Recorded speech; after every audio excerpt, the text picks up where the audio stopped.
Wah, sungguh kisah yang memilukan. Seorang guru honorer berusia 49 tahun di Sleman, Pak Hedi Ludiman, telah berjuang selama 13 tahun untuk mendapatkan kembali sertifikat tanah milik istrinya yang menjadi korban mafia tanah. Kasus ini bermula pada tahun 2011 saat dua orang yang mengaku ibu dan anak, SH dan SJ, datang mengontrak rumah Hedi dan Evi Fatimah seluas 1.475 meter persegi di Pedukuhan Paten, Kelurahan Tridadi, Sleman. Mereka membayar uang kontrak sebesar 25 juta dan meminta sertifikat sebagai jaminan. Sayangnya, sertifikat yang diserahkan sebagai jaminan itu justru dipakai untuk menggadaikan tanah dengan pinjaman 300 juta rupiah tanpa sepengetahuan Evi. Bahkan sertifikat tersebut diproses balik nama ke SJ secara ilegal dan dilegalisir oleh notaris yang kemudian terbukti melanggar kode etik. Pak Hedi sudah melaporkan kasus ini ke polisi sejak 2012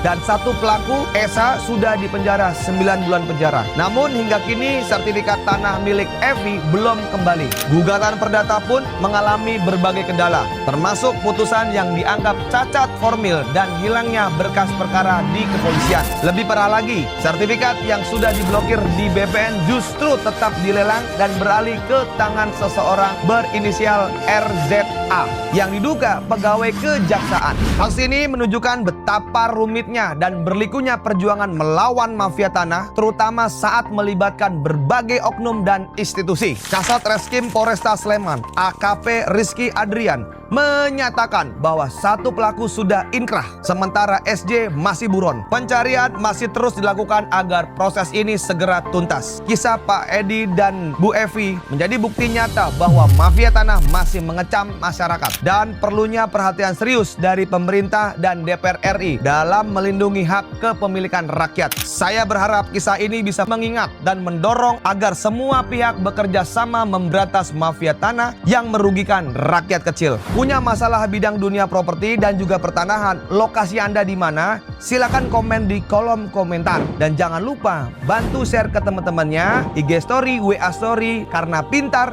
jangan hanya sendiri. Mau punya properti? Yuk ikut saya. Temukan properti kamu hanya satu klik. Mau punya properti? Yuk ikut saya.